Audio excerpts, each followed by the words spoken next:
IPL 2026 season లో Mumbai Indians పోరాటం ముగిసింది. లీగ్ దశలోని హార్దిక్ పాండ్యా సేన ఇంటి బాట పట్టింది. టైటిల్ రేసులో నిలవాలంటే తప్పక గెలవాల్సిన మ్యాచ్ లో చెన్నై చేతిలో ఓటమి పాలవడంతో ముంబై టోర్నీ నుంచి నిష్క్రమించింది. హోమ్ గ్రౌండ్ చేపాక్ లో ఆల్రౌండ్ ప్రదర్శనతో అదరగొట్టిన చెన్నై 8 వికెట్ల తేడాతో ముంబైని చిత్తు చేసింది. బ్యాటింగ్ లో కెప్టెన్ రుతురాజ్ గైక్వాడ్ 75 పరుగుల హాఫ్ సెంచరీతో అదరగొట్టగా బౌలింగ్ లో అన్సుల్ కాంబో 3 వికెట్లు పడగొట్టడంతో చెన్నై 4వ విజయాన్ని నమోదు చేసింది. ఈ మ్యాచ్ లో మొదట బ్యాటింగ్ చేసిన ముంబై నిర్ణీత 20 ఓవర్లలో 7 వికెట్ల నష్టానికి 159 పరుగులు చేసింది. నమందీర్ 57, రికల్టన్ 37 పరుగులతో రాణించారు. ఇన్ఫామ్ బ్యాటర్ విల్ జాక్స్ ఒక్క పరుగ్కే ఫస్ట్ ఓవర్లోనే అవుట్ చేసి అన్సుల్ కాంబోజ్ ఆదిలోనే దెబ్బ కొట్టాడు. దీంతో ఫస్ట్ డౌన్ లో బ్యాటింగ్ కు వచ్చిన నమందీర్ తో కలిసి రికల్టన్ ఇన్నింగ్స్ ను ముందుకు నడిపించాడు. ఈ క్రమంలో దూకుడుగా ఆడబోతున్న రికల్టన్ ను తన 37 వ్యక్తిగత పరుగుల వద్ద నూర్ అహ్మద్ పెవిలియన్ పంపాడు. దీంతో రెండో వికెట్ కు 58 పరుగుల పార్ట్నర్షిప్ ముగిసింది. అయితే ఈ దశలో జత కట్టిన నమందీర్ తో సూర్యకుమార్ యాదవ్ స్కోర్ బోర్డును పరుగులు పెట్టించాడు. మంచి టచ్ లో కనిపించి వేగంగా ఆడే క్రమంలో సూర్య 21 పరుగుల తర్వాత తాను కూడా అవుట్ అయ్యాడు. ఇక తిలక్ వర్మ 5 పరుగులే చేసి మరోసారి విఫలమయ్యాడు. అయితే ఓవైపు వికెట్లు పడుతున్న నమందీర్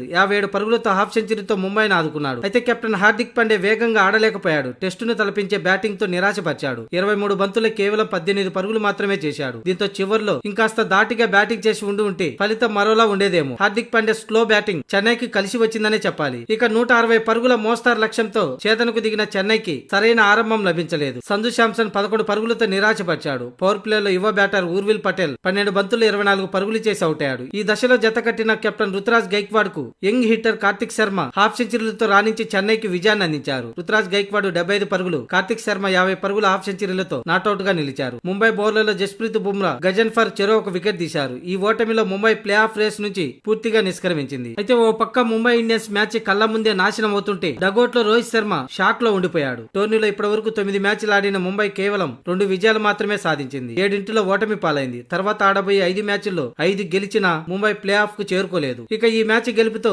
4 విజయాలు సాధించిన చెన్నై సూపర్ కింగ్స్ 8 పాయింట్లతో 6వ స్థానం చేరి ప్లే ఆఫ్ రేస్ లో నిలిచింది.